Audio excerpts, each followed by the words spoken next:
So it turns out that we know the distribution of the ratio of these two quantities under the null hypothesis. Each of them as a variance estimator has what's called a chi-square distribution. They're independent of each other. The ratio of two chi-squares ends up being an F distribution. Actually, these two are chi-square. The ratio of these divided by their degrees of freedom is F. Okay, so the F distribution, it's named after Ronald Fisher. He's a big shot statistician who developed a lot of methods that he used today. He was quite a good geneticist as well as a statistician. He lived out his later years in Adelaide, so he's got an Australian connection. So it's F for Fisher. The key things to know about the F distribution, which is the ratio, the F distribution is the ratio of the treatment divided by the error mean squares.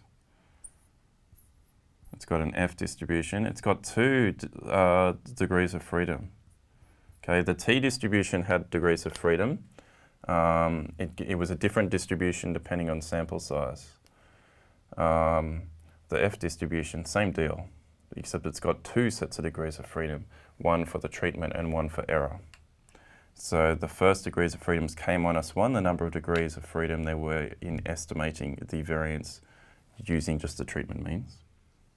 And then minus k, which is the number of degrees of freedom in estimating the variance from the within group variances, the within group variability.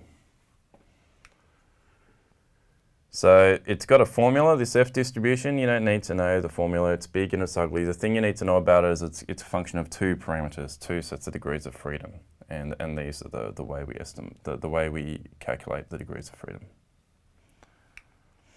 The F distribution, it's a strongly right-skewed distribution. It's usually centered around about 1.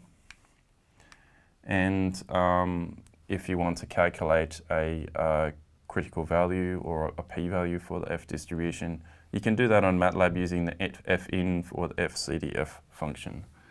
Because there's two parameters, it's going to have 3 arguments to that function.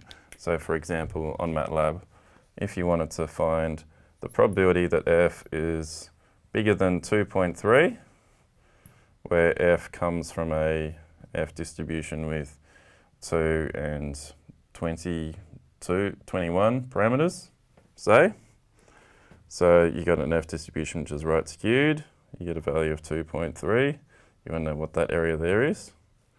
To get that on MATLAB, you go 1 minus fcdf, because MATLAB, remember, it's always area to the left, of 2.3, comma 2, comma 21. Right? So that's how it's done on MATLAB. And similarly, to get a quantile.